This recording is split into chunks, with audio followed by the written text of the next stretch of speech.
से क्या ज़्यादातर समाज में, क्योंकि इस तरीके समाज का निर्माण हो चुका है अब जाकर के, कि अगर मैं कोई बात कहना चाहूँ वो सच्ची बात लोगों तक पहुँच नहीं पाती, क्योंकि वो अपने मेरे बारे में एक पूर्वाग्रह बना करके बैठे हुए हैं और उन्होंने अपनी बुद्धि में मेरे बारे में एक छवि बनाई हुई है।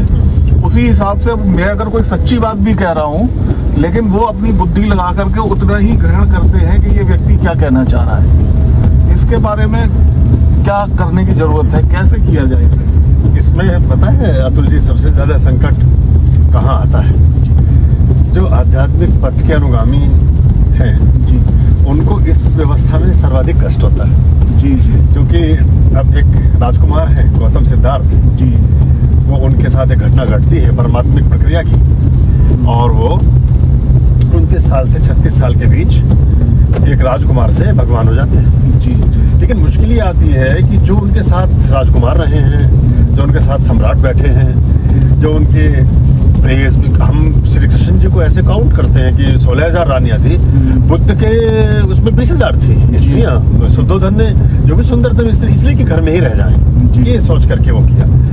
तो अब वो जो अनुभव की दीर्घाएं रही किसी भी संगी साथियों की, मित्रों की, रिश्तेदारों की, परिचितों की, वो जहाँ बुद्ध अलग हुए वो वहीं खड़े हैं। वो जिस चौराहे पर आपने टाटा बाय बाय बोला, नमस्ते किया, अभिवादन किया, वो उनकी अंतिम स्मृति उनके साथ लेकर चल रही है उस व्यक्ति के व्यक्तित्व को। अब उस व्यक्ति के व्यक्तित्व पर, कृतित्व पर, उसके मन, बुद्धि और चेतना में क्या परिवर्तन हुए, वो एक राजकुमार से भगवान बन गया, ये एकदम से स्वीकार्य नहीं होती है बात। इससे बड़ी मुश्किलात आती है। तो आध्यात्मिक गुरुओं के साथ भी ऐसा ही होता है, क्योंकि जितना बड़ा आध्यात्मिक गुरु होगा वो समाज के मुख्य धारा से आएगा, वो कभी परंपरागत ढंग से नहीं आता। ये बड़ी, मैं इसे क्षमापूर्वक कह रहा हूँ, राम हो, बुद्ध हो, कृष्ण हो, महावीर हो, ये परंपरागत गुरु परंपराओं से नहीं आए। ये संबुद्ध रहस्यदर्शी हैं जो समाज के मुख्य धारा से आए। कोई राजकुमार है, कोई पिता है, कोई पुत्र है, कोई राजा है, कोई सब ऐसे हैं। तो अब मुश्किल ये होती है कि जो अवधारणा हमने किसी व्यक्ति के अंतिम अनुभव के आधार पर बनाई वो तो नहीं रही। जैसे प्रतिपल, अब हम नदी में स्नान कर किया हमने, हम कहते हैं इस गंगा में तो मैं स्नान कर चुका हूँ, उस गंगा में आप कभी दोबारा स्नान कर ही नहीं पाएंगे, कर ही नहीं सकते हैं। जिस गंगा में आपने पैर धरा था वो गंगा तो बह गई, अब तो दूसरी निर्मल दल जा रहा है, ये दूसरी जल धारा है जिसका आपको कोई भी अनुभव नहीं है। ये ग्लेशियर से नए अनुभव, नए उतंग शिखरों से नई अमृत संजीवनी लेकर बह रही है, लेकिन हम उस दिन वाली गंगा को लिए बैठे हैं जो 10 साल पहले हमने जहाँ पर गंगा स्नान किया था। तो इसमें पर इसका कोई नुकसान भी नहीं है। इसमें पता नुकसान किनको ज्यादा होता है? जिनको सर्वाधिक लाभ होना चाहिए था, जिनको सर्वाधिक लाभ होना चाहिए था उनको सर्वाधिक नुकसान हो जाता है। क्योंकि अवधारणाएं जो पूर्वाग्रह हैं वो उन्हीं लोगों के बनते हैं जो निकटवर्ती होते हैं। वो या तो रिश्तेदार होंगे, या तो मित्र परिचित होंगे, या तो संगी साथी, कुलीग, मतलब उनका कोई ना कोई संबंध ऐसा रहेगा कि पूर्ववर्ती ढंग में वो आपके कहीं किसी सघनतम प्रकोष्ठ में आपके साथ चले होंगे, रहे होंगे, कुछ सोचा होगा, कुछ किया होगा। तो अब लेकिन अब ऐसे जन कितने हैं? तो एक अगर हम आकलन करते हैं, जो मनोवैज्ञानिकों की अपनी शोध रही है, उन्होंने जो काम किया है, एक व्यक्ति के दीर्घतम जो प्रगाढ़ अनुभव है वो 30-40 लोगों से ज्यादा नहीं होते हैं। बहुत जो ये भी मैंने बहुत अतिशयता से कहा है, वे तो 5-7 ही लोग होते हैं। 30-40 लोग सब संपर्की और सब संबंधी होते हैं। बहुत विशाल कुल कुटुंब में जो व्यक्ति होता है उसके साथ में 200-300 लोगों से अधिक नहीं होते। लेकिन दुनिया तो 7 अरब लोगों की है जी।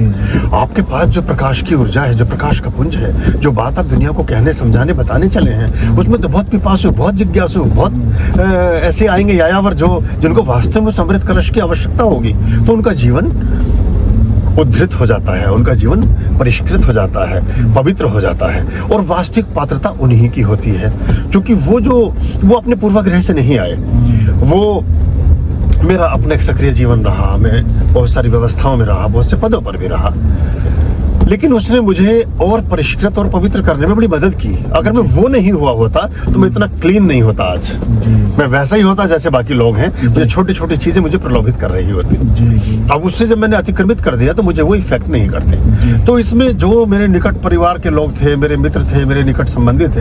अब आशुतोष महाराज जी हुए, बड़ी अच्छी आत्मा थे, अब वो समाधि में है। उन्होंने आश्रम के बाहर लिखा कि my relatives and my friends are not allowed in their premises. वो यहाँ मैं उन्हें नहीं अनुमति देता हूँ, क्योंकि वो पूर्वाग्रह से भरे हैं। तो और वो पूर्वाग्रह क्या था, वो उस दिन का था जिस दिन वो अंतिम बार आपसे मिला था।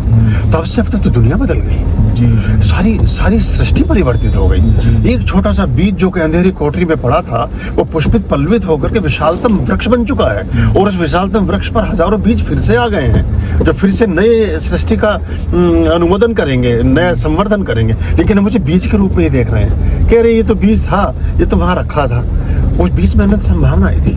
तो ये इसमें अगर हम हानि लाभ की बात करें तो हानि उन्हीं लोगों के अधिक होती है जो समीपवर्ती होते हैं, और बहुत बार भी विवशतावश उन लोगों को, ये सिर्फ ये गुरुओं के साथ है, ये राजनेताओं के साथ है।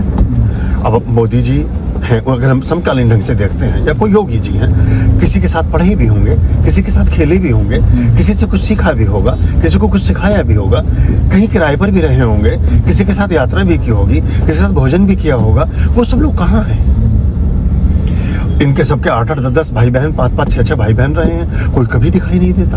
इतने आध्यात्मिक गुरुओं के, इवन महात्मा गांधी को, और ये कभी से ले लीजिए आप, तो बुद्ध के साथ ही चर्चा चलती है, और जो अजात शत्रु हैं, जो बिंबिसार के पुत्र हैं, तो वो कहते हैं कि आप हमारे जैसे ही तो हैं। तो बुद्ध प्रत्युत्तर में बोलते हैं, गृद्धकूट पर चर्चा चल रही है राजगीर से ऊपर, तो कहते हैं कि हम तुम जैसा।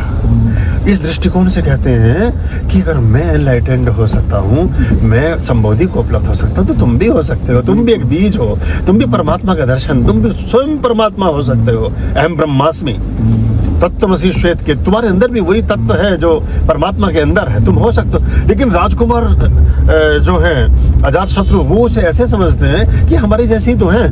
फिर अपने पिता से उनका एक विरोध चलता, और अपने पिता को कैद में भी रखते हैं, और एक अलग कहानी है फिर वो, उसमें पूरा का पूरा अलग एक वो है। तो ये हमेशा रहा है और हमेशा रहेगा। नहीं, आप देखिए ना, वाल्मीकि जी वाल्मीकि जी पूर्व में क्या रहे, हाँ, है ना जी। लेकिन इस समाज ने उनकी लिखी हुई रामायण को स्वीकारा।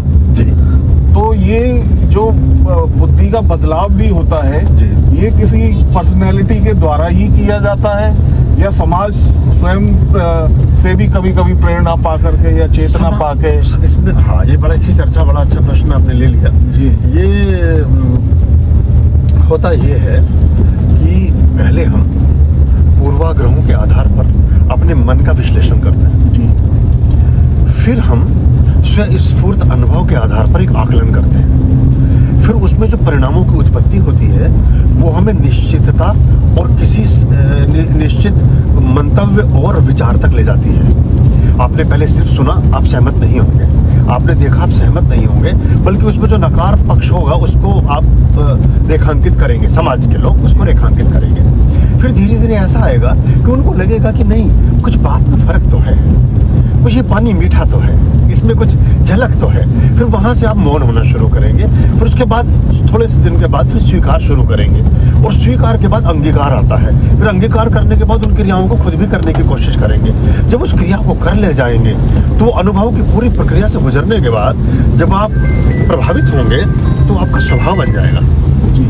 तो अनुभव की पूरी प्रक्रिया से गुजरने के बाद अगर व्यक्ति प्रभावित होता है, संतुष्ट होता है, तो स्वभाव बनता है, प्रभाव बनता है, और अगर नहीं होता तो स्वभाव बनता है, और स्वभाव को आदमी प्रवृत्त करता है, फिर अगेन आदतें रिपीट करता रहता है। तो वो जो आपके अनुभव में आई कि ये प्रक्रिया थी, ये मंत्र था, ये विधि थी, ये करने से ऐसा हो जाएगा, जिस दिन आपने वो कर ली और आपको उसका परिणाम दिखा, अब आप शिष्यत्व भाव में, स्वीकृत भाव में, स्वीकृति के भाव में, मित्रता के, सहजता के भाव में आ गए।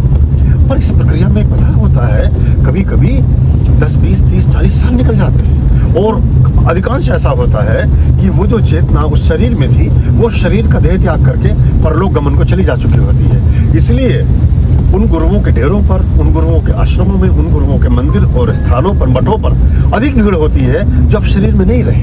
जी। जो नीम करौली जी हैं, जी। जब अंतिम समय महाप्रयाण के समय में 3 लोग थे उनके साथ, माता जी थी, एक उनकी और शिष्य थी, एक और व्यक्ति था। लेकिन अब बाद में वो अनुभव की प्रक्रिया की कसौटी पर जब हमारी सत्यकता का दर्शन होता है, तो हम कन्विंस हो जाते हैं, और फिर औरों को भी कहते हैं, तो हीरा पायो गांठ गठियायो। तो हम समझ ही नहीं पाते। हाँ, कुछ लोग जो अच्छे बुद्धिमान हैं, बल्कि मैं कहूँगा प्रज्ञावान हैं। अभी देखिए, हमारे नाम का जो शुरू का वो था, वो मोदी जी ने भी कंप्यूटर के लिए प्रयोग किया परंपरा के, तो वो अभी कंप्यूटर उस नाम से उन्होंने इंट्रोड्यूस किया है। तो वो एक अलग, तो वो उसके लिए एक चेतना और विवेक चाहिए, बहुत बुद्धिमत्ता होनी चाहिए।